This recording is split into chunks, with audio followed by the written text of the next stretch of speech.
Hello! So, na ako diri sa taas sa balcony sa boarding house. Ginaparentahan ni nila mama. Dari ko nagakuan kay basic is tindahan. So, nagluto ko ganina og carbonara. Tama eh. Tama eh. Ayaw isarado. Ay, pwede na. Anak na gamay lang. Nagluto ko carbonara kay nag-crave ko kanina. Ibot nga na ko siya spam.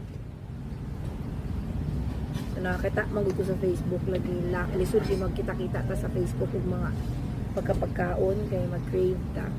So nagluto ko dali-dali. So mga unta.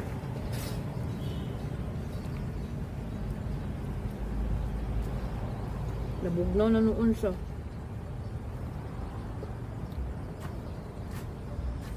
Spab akong gibutan kay wala man siya ham. Wait lang. Nagpalit din yung strawberry ko sa kay Sisi.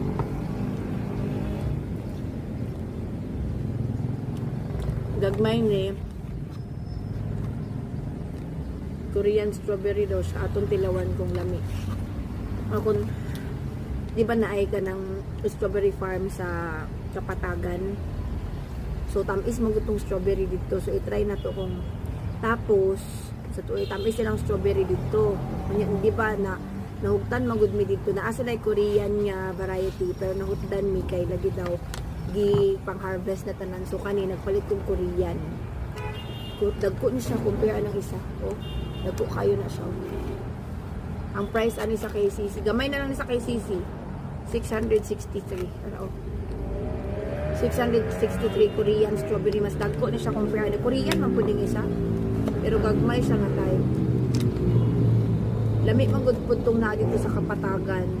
So ako siyang ikuan kung pareho ra bag yun og lasa na or mas tamis ba na kung mas lami ang strawberry dito sa kuan.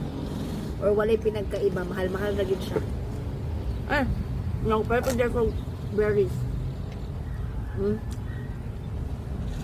Kaya naamang gud dito sa Kapatagan gud niya. Dili pa nila ginapa-harvest. So wala na ko ni siya nag-try yun nga kanino.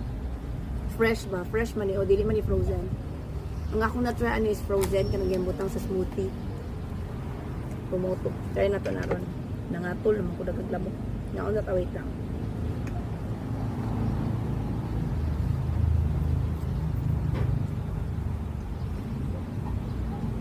Tilawan na to siya. Butang tag water.